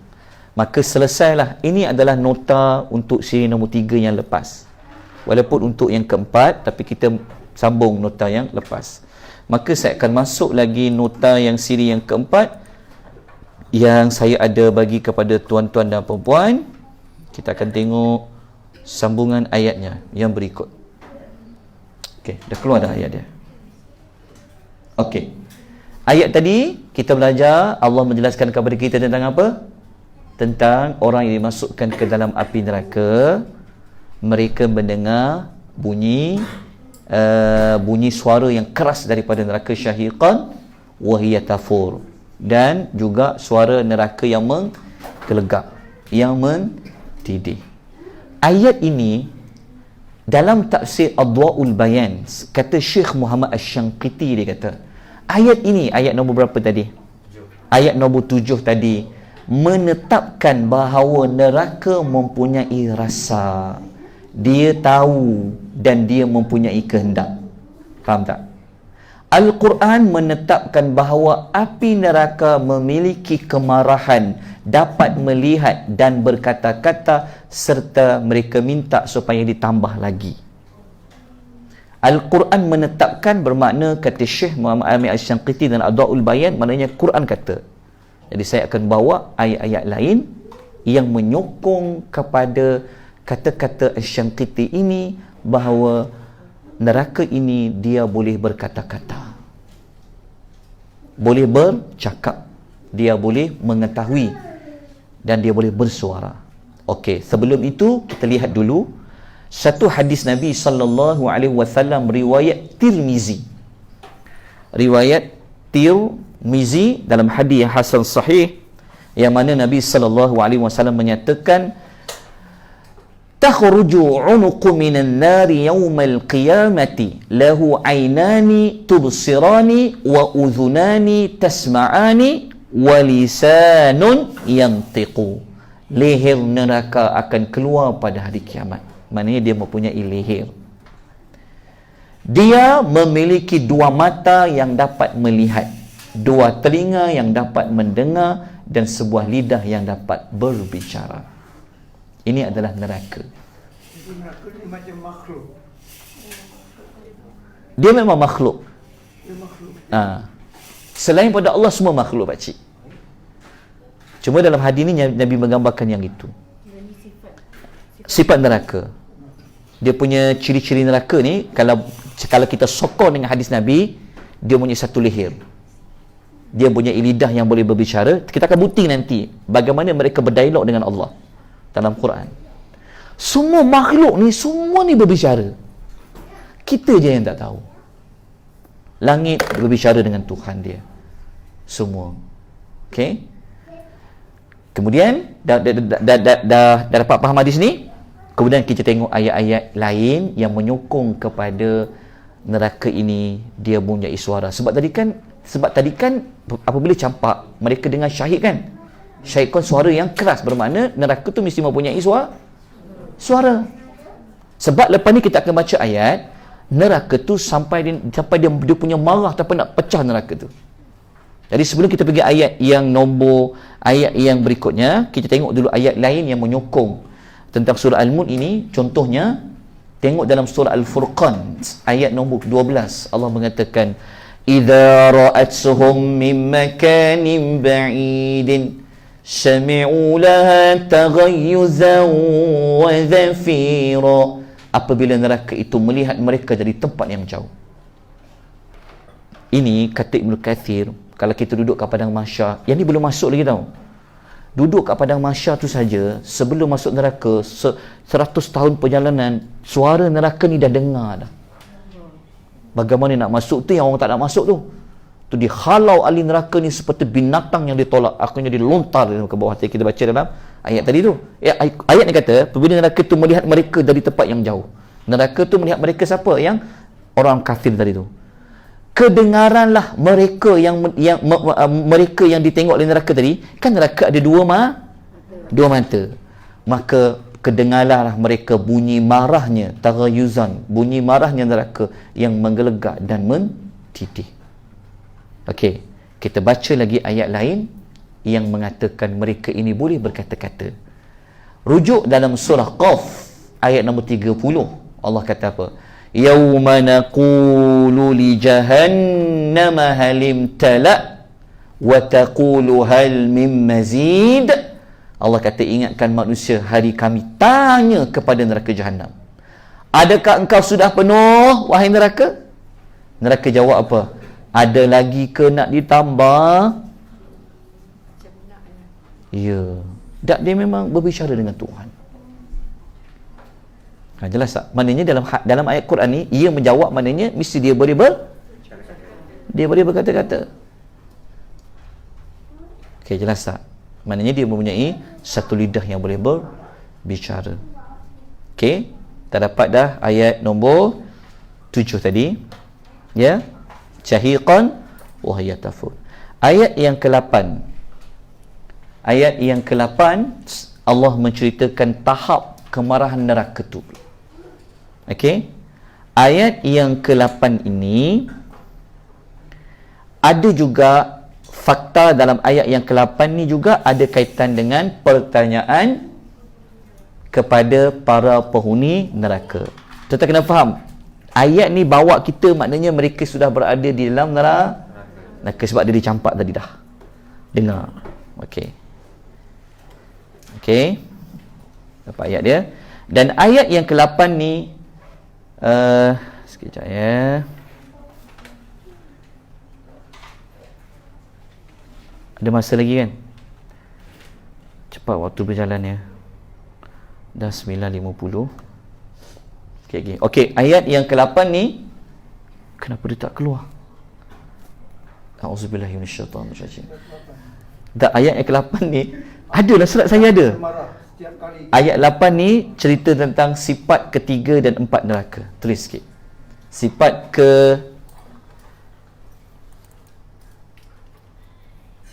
keluar tak? Subhanallah. Diganggu oleh syaitan.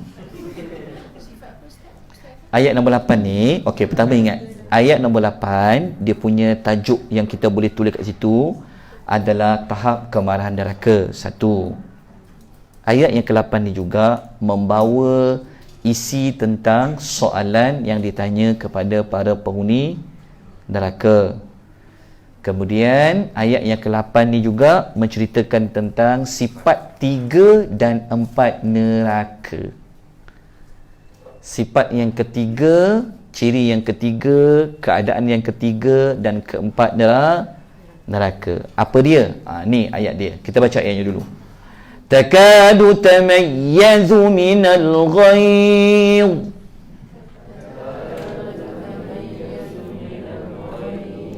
كلما ألقي فيها فوج سألهم خزنتها ألم يأتكم نذير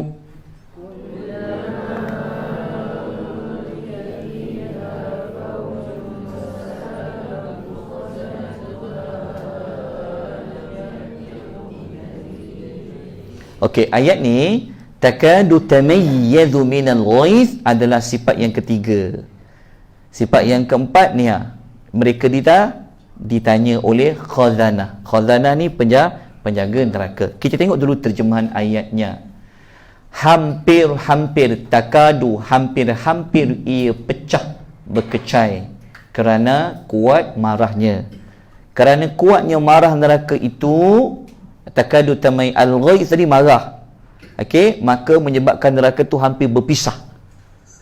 Iaitu berpecah-pecah. Setiap kali dicampakkan ke dalamnya sekumpulan besar, rombongan by rombongan, penjaga-penjaga neraka itu bertanya kepada mereka. Penjaga-penjaga neraka itu tanya, pernahkah kamu didatangi seorang pemberi ingatan di dunia dahulu? Okey, setakat baca terjemahan ni faham Allah. Kita faham Allah jelaskan kepada kita tentang neraka tu kan. Dia marah tak? Dia marah, tapi bukan dia marah biasa tau. Dia sangat marah. Sebab tu Allah menggunakan perkataan al-ghaiz. Al-ghaiz lebih tinggi daripada al-ghadab. Marah. Dia macam takut lah. Al-khawfu lebih rendah daripada al-khusyatu. Okey? Marah. Kemudian apabila masuk rombongan by rombongan ke dalam neraka, penjaga-penjaga neraka tu bertanya soalan. Pernah tak dulu kamu didatangi seorang pemberi ingatan? Kenapa dia tanya soalan? Sebab apa dia tanya soalan? Patut kita tanya soalan. Sebab dia masuk neraka. Apa sebab dia tanya? Dan kita akan belajar fungsi-fungsi pertanyaan di dalam Quran. Jadi saya akan ulas jika ada kesempatan waktu. Okay, kita pergi dulu tafsiran ayat yang ke-8 ini. Okey, kita lihat dulu apakah kita tengok dulu kenapa tak jalan ni. Bismillah. Kat sini keluar, kat ni keluar, sana tak keluar. Sekejap, saya matikan dulu ya. Mohon ampun dan maaf ya. Okey, ayat tadi cerita pasal apa? Cerita sikit. Ayat tadi cerita pasal neraka. Neraka apa? Marah. Marah yang biasa ke? Tak, sangat marah. Menyebabkan neraka tu hampir pecah berkecai. Okey, kemudian mereka ditanya oleh neraka. Nampak tak? Tadi kan ada kan 3 4. Cuba tak tahu kenapa selalu macam tu. Okey, kita tengok dulu tafsiran ayat nombor 8 ni. Okey, tadi kan ada perkataan takadu tamayyazu kan. Tamayyazu dalam al-mufradat fi gharibil Quran, al-mayyazu artinya memisahkan di antara perkara yang sama. Maknanya berpisahlah. Berpecahlah. Sebab tu diterjemah sebagai berpecah, bercerai, berai. Tamayyazu tadi tu al-mayyazu. Okey. Perkataan tamayyaza kadza diambil daripada perkataan madza yang diartikan berpisah. Seperti yang kita sebutkan tadi tu. Lepas tu diterjemah dia tidak kata hampir-hampir berpisah neraka tu. Maka disesuaikan dengan bercerai, pecahlah. Okey, perkataan al-ghaizu dalam al-mufradat fi gharibil Quran artinya marah. Ia lebih besar daripada perkataan al-ghadab. Ghadab ni marah. Tapi al-ghaizu tersangat marah. Neraka ni hampir-hampir nak berpisah. Neraka-neraka tu berpecah kerana dia marah. Dan Ibnu Kathir dalam tafsirnya mentafsirkan ayat ini, dia kata hampir-hampir sebahagian neraka itu terpisah dari sebahagian yang lain kerana kemarahannya yang memuncak dan kegeramannya kepada mereka. Dalam tafsir Al-Quranul Azim. Dan Al-Imamul Qurtubi pula mengatakan, siapa yang tanya soalan tadi tu? Penjaga neraka. Dia panggil khazanah kan. Kita ada tak khazanah? Kita ada khazanah tak? Khazanah nasional. Betul lah tu. Penjaga lah tu. Tu penjaga harta. Khazanah bilangan banyak bagi khazin lah. Okey, penjaga. Neraka ada penjaga dia, syurga pun ada penjaga dia. Okey, dalam ayat ni Allah tidak cerita penjaga tu siapa nama dia. Tapi kita sedia maklum siapa penjaga neraka? Namanya adalah Malik, ketua dia. Penolong-penolongnya ada. Dia dibantu oleh penolong-penolong dia. Okey. Dalam surah Al-Alaq ayat 17 hingga 18 ada dinyatakan antara nama penjaga neraka ini adalah seperti mana Allah kata falyad'una diya sanad'uz zabaniyah. Al-Imam Ibn Kathir mengatakan az-zabaniyah adalah malaikat azab. Dikaitkan juga dengan malaikat yang mengurus neraka. Namanya adalah malaikat Zabaniyah. Az-Zabaniyah.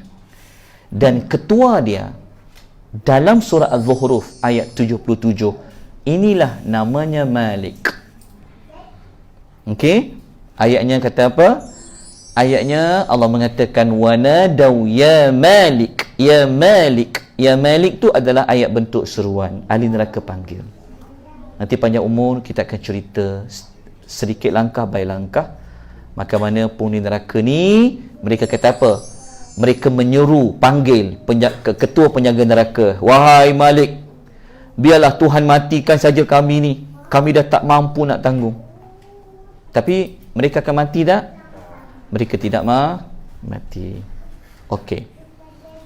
Malaikat yang menjaga neraka sama ada Zabaniyah ataupun Malik yang bertanya soalan tadi tu, mereka bertanya soalan, kan? Mereka bertanya soalan tentang apa? Mereka tanya soalan tentang apa? Tentang dulu pernah tak datang seorang pemberi peringatan. Pemberi peringatan. Apa makna ayat nadhir, inzar? Inzar. Nadhir ni dia lawan kepada yang bashir tu. Bashiran wa nadhiran. Nadhir ni adalah okey, dalam tafsir Adwaul Bayan menyebutkan bahawa dia kata kalau nadhir ataupun al-inzar i'lamun bitakhwifin. Perkataan inzar adalah pemberitahuan dengan menakut-nakutkan, macam beri ancaman. Selalu kaitkan dengan neraka. Dia dalam dakwah ada dua teknik. Satu teknik menyampaikan berita gembira tentang syurga, yang kedua menakut-nakutkan tentang neraka. Tetapi yang mula-mula Nabi amalkan adalah memberikan peringatan. Jadi malaikat pun tanya soalan, sama ada Zabaniyah ataupun Malik. Dulu masa kamu hidup, pernah tak kamu dulu didatangi oleh seorang nadhir yang memberi kamu peringatan, menakut-nakutkan kamu? Okey, jelas tak? Okey. Siapa yang memberi peringatan tu? Dalam tafsir Al-Jalalain menyebutkan bahawa yang beri peringatan itu adalah Rasul yunzirukum azaballahi ta'ala, iaitu seorang Rasul yang memberikan peringatan kepada mereka tentang azab Allah. Okey. Soalannya adalah kenapa para malaikat bertanya soalan? Kan tadi malaikat bertanya soalan kan? Kan malaikat tanya soalan ni. Okey, kenapa dia tanya? Kalau mereka jawab betul, mereka dapat keluar tak pada neraka? Biasanya kalau tanya soalan, nak apa? Kerengan dan azab dia. Tuan-tuan nak balik ke sekarang ni? Dapat jawab dia balik. Okey, jawapannya daripada tak tahu nak tahulah. Takkanlah malaikat penjaga neraka tak tahu yang mereka dulu ni pernah ada Rasul yang datang, kerjanya menakut-nakutkan mereka tentang neraka, tentang azab Allah. Kenapa mereka tanya?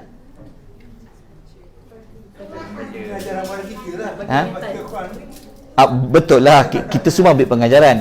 Kenapa? Ini dia panggil teknik-teknik fungsi-fungsi soalan di dalam Quran. Kita pun kena tanya macam tu. Contoh kalau saya tanya soalan, tuan-tuan nak balik ke ni? Contoh, dia ada sebab kenapa tanya. Okey, dia bagi begini. Salah satu dalam tafsir Al-Qurtubi, Al-Imam Al-Qurtubi mengatakan penjaga neraka tu bertanya sebab apa? Ala jihati tawbihi wa taqri'i, pertanyaan untuk nada mencemuh dan mencela.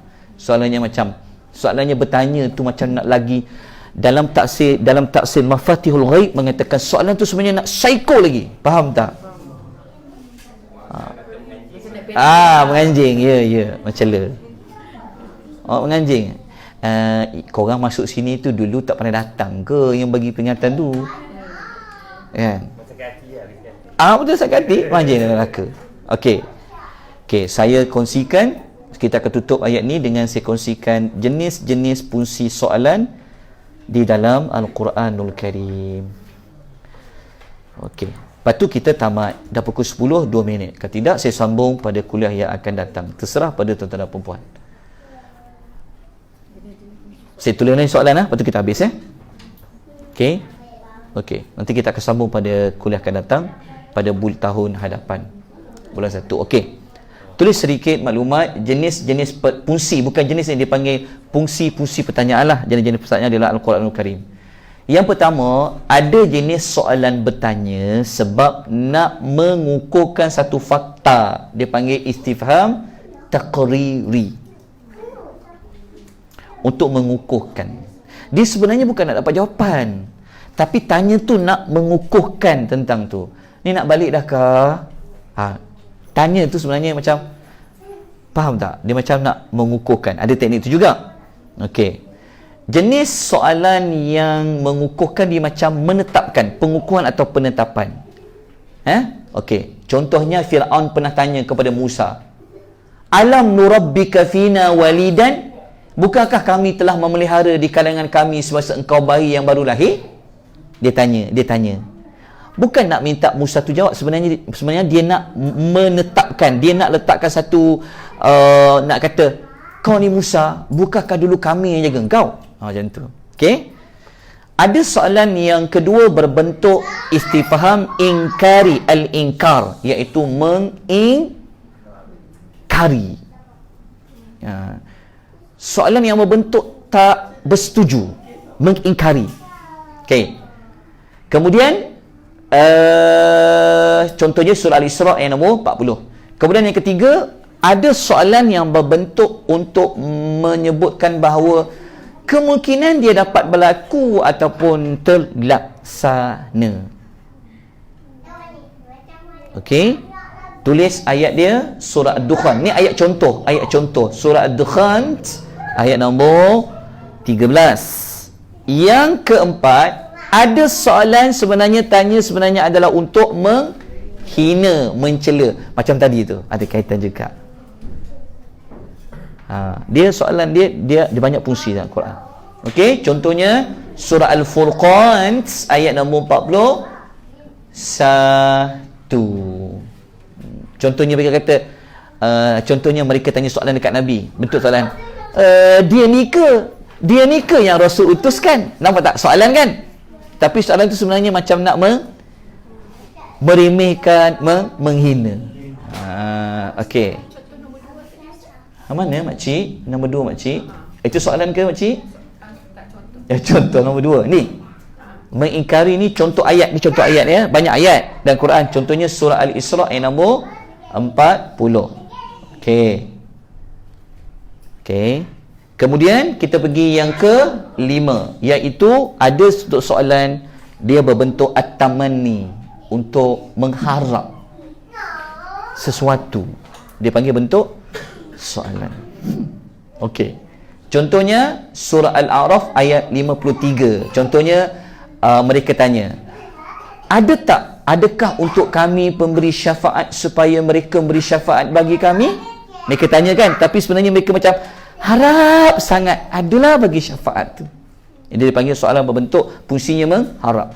Okey, dah tak banyak dah, sikit lagi. Yang keenam adalah berbentuk at-tashwiqu, iaitu untuk memberi dorongan.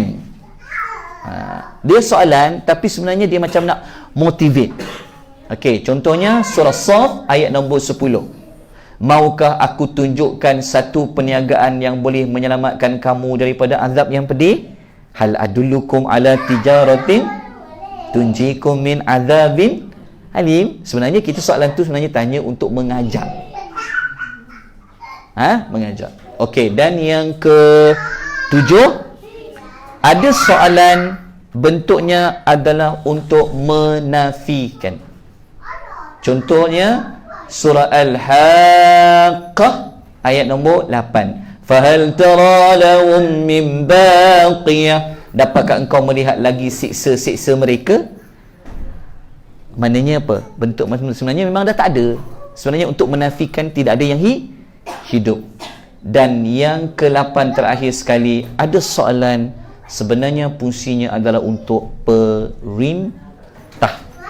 Contohnya surah Al-Ma'idah ayat nombor 91. Fahal antum muntahun. Okey, 91. Nanti panjang umur, setiap kelas saya akan bawa beberapa tool cara-cara nak faham ayat ni, konteks dia kat mana, konsep dia begitu. Okey, jadi tadi yang surah Al-Mulk, malaikat bertanya tadi sebenarnya adalah untuk mencela dan mencemuh dan nak menyakitkan lagi hati orang-orang kafir Quraisy. Tapi mereka jawab soalan itu. Okey, nanti kita akan sambung pada kuliah yang akan datang. Okey, ada apa pertanyaan? Kita dah lebih 7 minit ni, saya mohon ampun dan maaf sudah terlajak sedikit 7 minit. Ada apa-apa pertanyaan? Yep. Al-Mulk, kerajaan, pemerintahan. Al-Mulku. Ada soalan apa Kak? Okey, dia balik ke mahkamah tuan-tuan? Dah balik ke mahkamah. Okey puan. Jin. Okey, kenapa?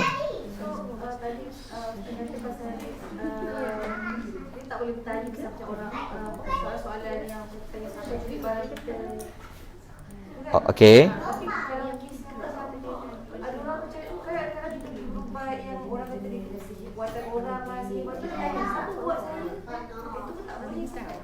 Sepatutnya, okey. Sebenarnya kalau kita ruqyah, itu soalan nombor 1 soalan nombor 2? Okey.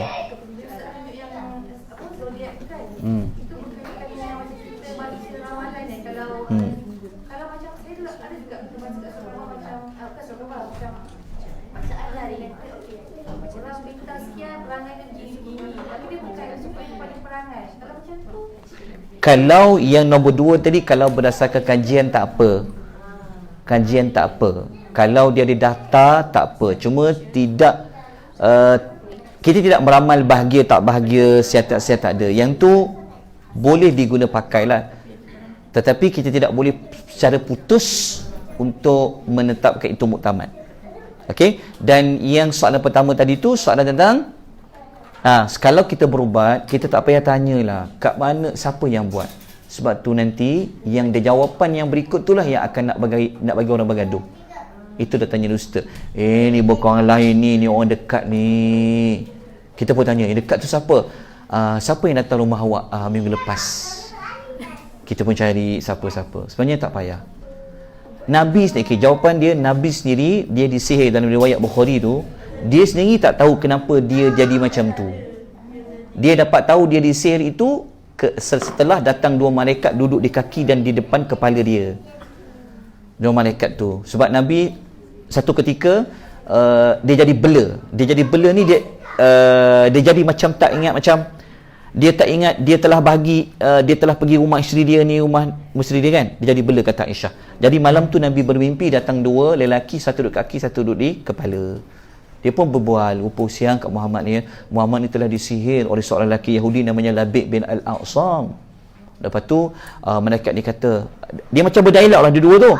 Lepas tu dia kata dia telah disihir dengan pelepah tamar, diambil daripada rambut Nabi yang jatuh. Sebab tu kalau jumpa mana-mana Tok Bomo, kalau dia minta sapu tangan ke apa ke tu, tak payah. Dia nak cari bau keringat tu. Sebenarnya dia menggunakan jin. Okey. banyak orang dulu buat. Tolonglah, dia ni bergaduh laki dan suami, boleh tak satukan hati dia? Tu pun tak banyak isu lah. Jadi tak payah tanya, berubat saja.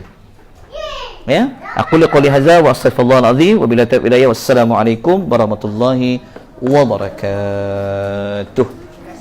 Subhanallah, sama-sama.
Elok kan?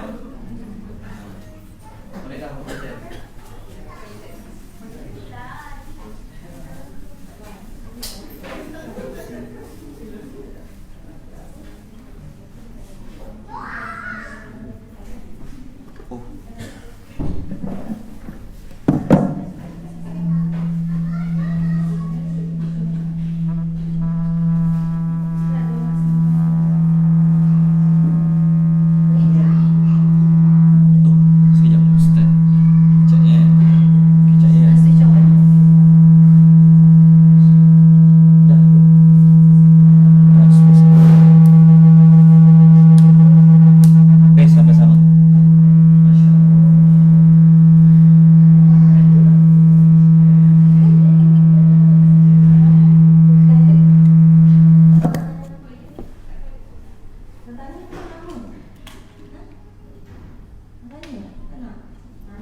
Madu.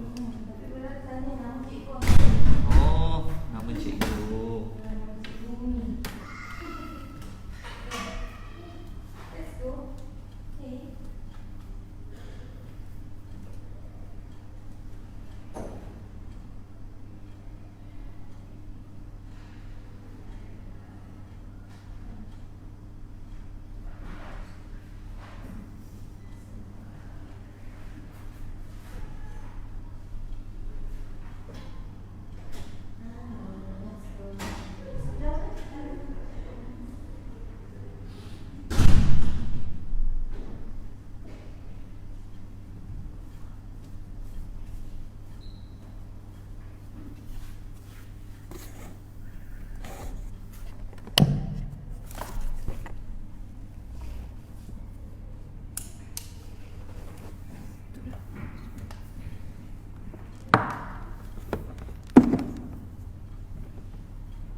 Dah keluar kot? Dah tak ada orang?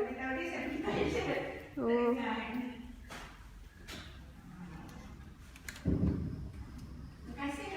Okay.